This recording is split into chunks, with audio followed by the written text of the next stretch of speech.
Well, hello everyone. Welcome back. So, I haven't done a video like this in a while. The last one I did like this was about Corpus Delicti's song Motherland. I really want juice. Hold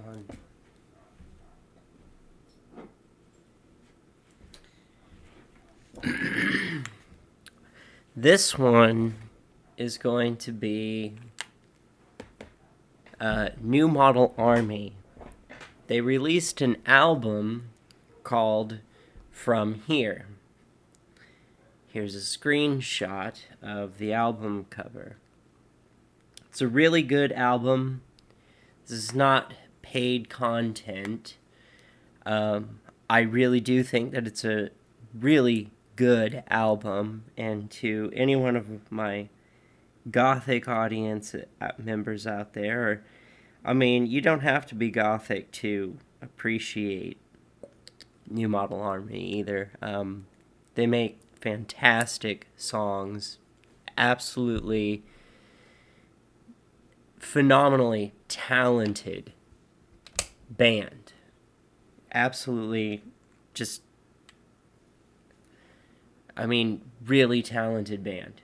You could pick up one album from them and listen to it, and then pick up another album by them, and it sounds like a completely different band.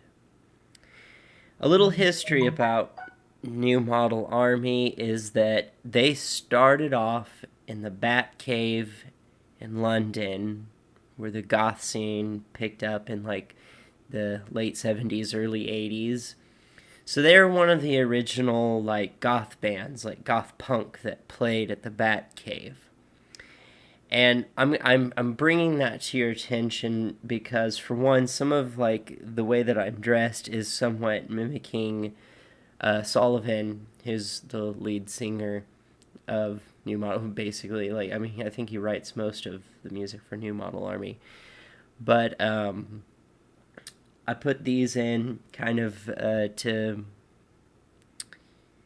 reflect that, because that's kind of what he does. He has big gauge hoops like this. But he started off in the Batcave in London, and I'm saying this because he makes a reference in these lyrics that I'm about to read to you about that. So, I don't know if you'll catch it or not, but I'll point it out when we read it. And the thing that I think is interesting about this song, it seems like with today's current social political climate, in this particular song, it doesn't seem like he's taking one side or the other, but more or less being apolitical and just kind of pointing out what we're doing.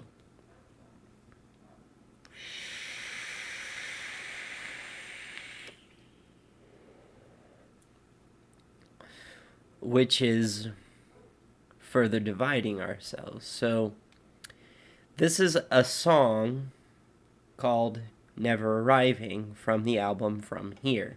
And I strongly recommend that you buy this album. They have it on Amazon. It does come in vinyl, CD, and MP3 format. So I imagine you can buy it on the Apple Store, on iTunes as well. It's a really great album. And I will leave a couple links to music videos from this album in the description below. So he says in the song, I drove you south through the landscape that you love. And it's almost like he's starting off like he's talking about somebody, like a love affair or something like that he's in, but the minor details in it have much more meaning, have a lot of meaning within them. He's almost deriving from his personal experience rather than listening to everyone else around him, which I think more people should probably do, instead of being stuck in echo chambers like they do. So he says, I drove you south through the landscape that you love, all those medieval towns with the cobblestones washed by the blood of the martyrs in the last great stand of true believers. So this is, in reference to kind of the Lutheran time in England. And there was a movement back then where people would engage in self-inflicted harm. So there's probably a lot of that. And then I think that's what he's referring to, of the people who thought they were martyring themselves by self-inflicted wounds, by lashing, carrying crosses, starving themselves. And all that blood has washed away, but that was almost like the last stand of the true believers of God. Then he says, the hilltop villages breaking in the afternoon sun, the walls pocked with old bullet holes. And there's a lot to be said with that because of so much conflict and war that has happened over in the European countries that is unmatched for like anyone living here in the United States or Canada, probably even South America. We have not seen as much war over here. And the iron and stone that broke the people's backs all played out for the tourists. So it's like, the tourists come from all over the world to look at these old bits of history, and he's like, nobody really stops and thinks that this was built almost by slave labor of the peasants of England in the time frame that they were built. It was built on the broken backs and blood and sweat of people of those medieval towns. And the tourists come by and they take pictures like in awe and wonder, but they don't really think about like how dark all of it really truly is. And then he says, I've always considered it best never to disturb ghosts. It's almost like he's saying at that point, like, yeah, there's history behind these things, and maybe there's some social justice to be earned by the people, the descendants of the people who died doing this. But when you just, like, it's like the ghost is being used as a metaphor for the history, the past. That if you dig that kind of stuff up, it creates trouble. And then he says, but it seems that women always want to go straight to the heart of things. And so again, it's like it's going back to this, like he's referring to a love affair or something like that, of somebody that he's talking to. But you could almost say that the masses always want to go to the straight to the heart of things. They want to dig up the ghosts. They want to disturb them. And instead of looking at history as where it lays, they want to, bring it back to life.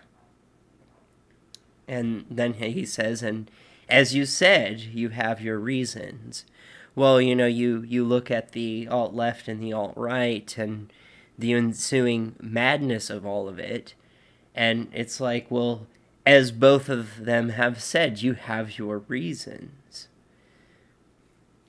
Of why you're digging up and disturbing these ghosts instead of just letting sleeping dogs lie. You have to disturb them. You have to bring them back to life and create a problem now that was a problem almost hundreds of years ago. We have to do it. As you said, you have your reasons. And the roads are like the and the roads are like the lines in the palm of my hand, wearing deeper and dividing. So the deeper we dig into this road that we're on, the deeper we dig dig, the further we become divided.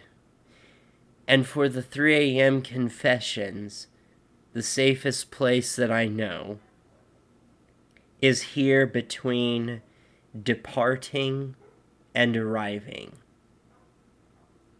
So the safest place that he knows of is being in that trench between the two dividing parts, where they're departing, but they're never arriving together at a conclusion.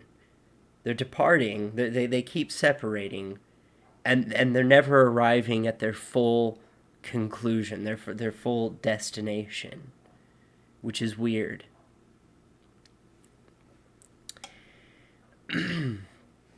There was that club we used to go to way out by the park where the music was loud and the corners were dark, and we'd sit in the corners like some kind of witch's coven. Now, this is referring back, I believe, to the Batcave days. You know, the Gothic days of the Batcave in London. And I think this part is really interesting because it's like, instead of saying goth should be on this side of the divide or that side of the divide, that maybe it should be in the trench, in the road, where it's wearing deeper, and away from the parts that are dividing, because they're departing and never arriving anywhere with any conclusion.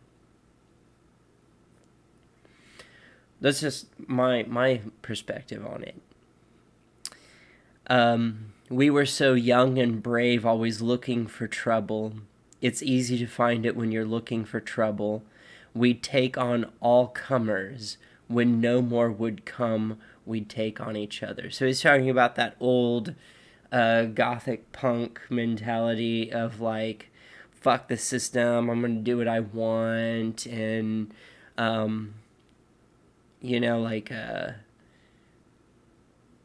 down, like anti-conformity, anti-uniformity, anti-establishment, but not so much to the point where it was like, let's actually tear down the system, but like, let's just, live free and ignore the system.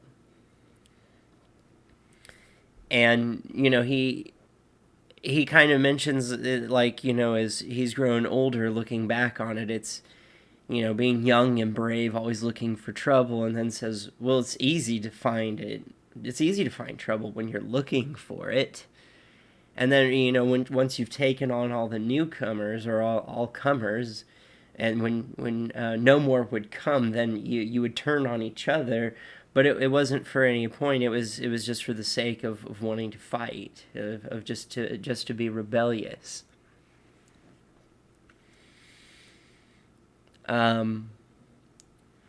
So when the phone call came, I wasn't really so surprised. I set off with good intentions, but soon I was lost, and all the signs were all graffitied out, and the compass needle spinning. So it's almost like this whole political spectrum, like you think like a political spectrum, like the circular one, it's almost like it's just spinning around in circles, not knowing like what the fuck is going on. Like you can't make sense of any of it anymore. Everything's becoming so extreme. And it's like, why does everything have to be so extreme? And then it goes back into the main verse, like what I was talking about. And the roads are like the lines in the palm of my hand, wearing deeper and dividing. So just like that compass needle spinning, like if we think about it in terms of like the social political environment, it's like the political compass is just spinning in a circle, and you can't make sense of it anymore. And it's like these roads that we're on, they're wearing deeper.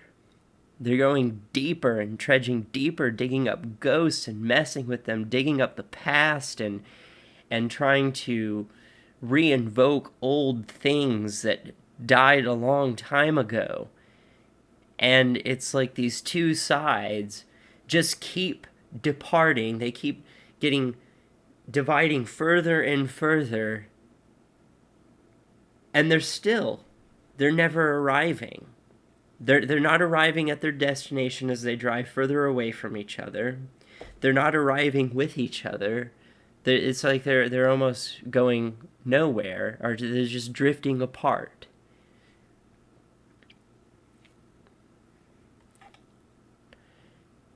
And now I've seen the very worst that you could be, and you'd have been the witness to the same of me. Somehow it should be easy to forgive everything that happened. So it's almost like he's saying, like, you've seen the worst of me. I've seen the worst of you. We both know that we're capable of bad and good things. So you'd think that knowing this about each other, we'd be able to forgive each other, because we both have done we're both good people who've done terrible things, or we're both terrible people who've done good things. Speaking like for anyone, this is true for anyone pretty much. As I've often said, everyone is capable of good and bad things. There's really like no good or evil in this world, but really what comes to define you is, for one, your intentions, but two, the things that you do, and whether those things have good or bad consequences. Like, if you mean to do good, most of the time that's what comes to define you. If you mean to do bad, then that's what comes to define you. So we know that we're imperfect human beings. You think you could find some forgiveness in that, with everything that's happened. But back on the roads that are like the palm of my hand, wearing deeper and dividing. And for cowards like me, the safest place that we know is here between departing and arriving, but never arriving. Never arriving at that true destination where it's like, yeah, like, I've talked about anarchism. I've talked about, like, down with the system and everything. But that doesn't mean that I would ever want to arrive there. And maybe that's the safest place that I know for a coward like me, is between departing and arriving, but never ever arriving. So it's between those that are departing, but never arriving at either one. And that's my interpretation of it. And there's another song on this album called The End of Days. And I really like the lyrics to that one too, because it almost spells out what we're trying to do. It's like, so you're bored of the fireworks and now you want to see the fire. We're long past being careful of what we wish for. And to anyone that calls themselves a fascist or a communist, or people that subscribe themselves to these deeply authoritarian, very extreme ideologies that are dividing us, that's almost what it seems like. It's like you're bored of the fireworks and now you want to see the fire, and you're long past being careful of getting what you wish for, what you ask for. And I think you need to be careful of that, because the end of days, as he said, is going to be a lot of days. It's very thought-provoking lyrics, and I actually kind of agree with it. If that's what he means, I don't know. And maybe the idea was to be vague deliberately so that it can be interpreted in many ways. That's the beauty of art, I suppose. But I'm not getting paid to endorse the album or anything like that. But it is a really great album, and if you hear a few songs, I would highly encourage you to get a copy. It's a good album. It really is.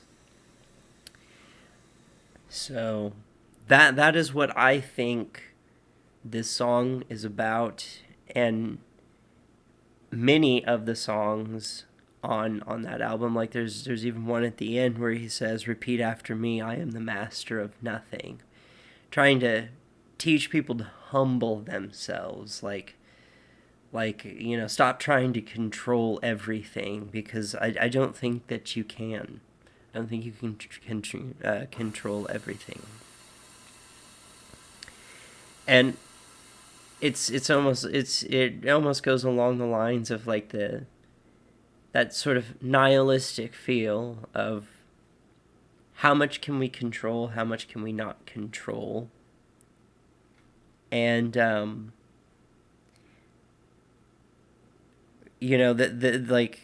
not going to take a stand on either side, but like looking from the center, this is what you guys are doing, and maybe we need to stop doing that.